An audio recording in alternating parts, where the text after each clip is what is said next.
नमस्ते।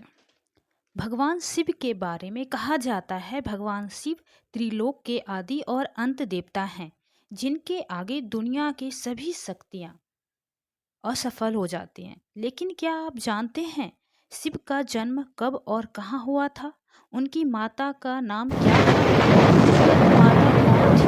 उनके पिता का नाम क्या था? भगवान शिव को महाकाल क्यों कहा जाता है? भगवान शिव को शंभु क्यों कहा जाता है? भगवान शिव की पूजा कितने रूप में की जाती है? तो आज उनके रहस्य के बारे में जानेंगे। उनका जन्म कैसे हुआ, उनकी माँ का क्या नाम था, उनके पिता कौन थे। भगवान शिव के जन्म से जुड़ा रहस्य। शिव महापुराण के मुताबिक भगवान शिव की माँ दुर्गा देवी और पिता सदा शिव यानी काल ब्रह्मा हैं। हालांकि कुछ लोग का मानना है कि भगवान शिव स्वयं शंभु हैं और उनकी कोई माता नहीं है। शिव के मुताबिक भगवान शिव का कोई जन्म नहीं हुआ और वो सृष्टि के आरंभ और अंत से परे हैं। भगवान शिव की पूजा शिवलिंग और मूर्ति दोनों रूप में की जाती है। भगवान शिव को कालों का काल महाकाल इसीलिए कहा जाता है क्योंकि वो भगवान शिव मृत्यु से परे हैं। भगवान शिव को त्रिदेवों में सबसे महत्वपूर्ण माना जाता है। शिव को कई और नामों से जाना जाता है जैसे भोलेनाथ, शंकर, महेश, रुद्र, नीलकंठ इत्यादि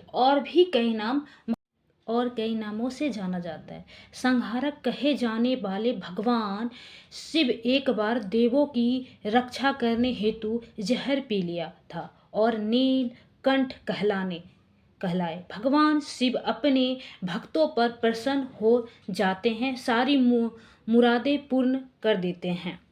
तो भगवान शिव की लिंग रूप में पूजा की जाती है। जटाधारी शिव शंकर को प्रसन्न करने में किसी भी मनुष्य को कठिनाई का सामना नहीं करना पड़ता। उन्हें सच्ची श्रद्धा मात्र से ही प्रसन्न किया जा सकता है।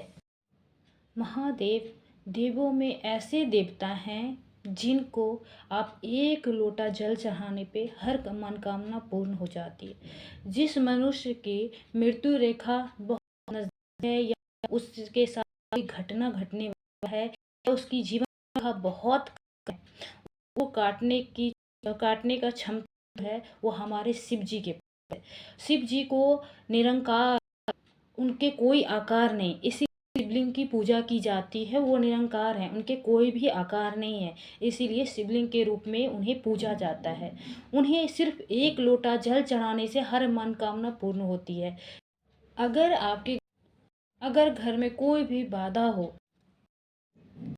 आपके घर में कोई भी दिक्कतें किसी को भी आ रही है, आपके फैमिली में कितना भी बाधा आ रहा है, तो आप कुछ ना कीजिए। आप सुबह सुबह एक लोटा जल सिर्फ जाके शिवलिंग पे आपको चढ़ाना है और वो अगर एक तो आप देखेंगे कि आपके घर में जितने भी बाधा थे सारे दूर हो जाते।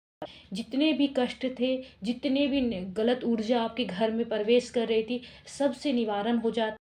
जब आप शिवलिंग पे जल चढ़ाते हो उस टाइम आप शिवलिंग का जो जल नीचे गिरता है तो उस टाइम वो लोटे में घर में छींटे मारने हैं जिससे आपके घर के निगेटिव ऊर्जा जितनी भी है वो खत्म हो जाए, आप में सुख समृद्धि का। सब देवताओं में से बाबा भोलेनाथ एक ऐसे देवता हैं, आप इनको एक लोटा जल चढ़ाओगे तब भी खुश हो जाते हैं ये। तो चलिए मैं इनके ना जन्म की कुछ रहस्य के बारे में बात कर रही थी कि इनका जन्म कैसे होता है। तो अलग अलग पुराण में अलग अलग मान्यता है। कहीं पे ब्रह्मा इनके पिता को कहा जा रहा है, कहीं देवी दुर्गा को इनकी माँ कहा जा रहा है और कहीं कहीं पे तो इनको ना इनका जन्म हुआ था ना इनकी मृत्यु होगी कभी भी। तो कुछ ऐसे ऐसे पुराण में दिए जा रहे हैं। तो बहुत सारे इनके लिए बहुत सारी कहानियाँ अलग अलग पुराण में दिए जा रहे हैं।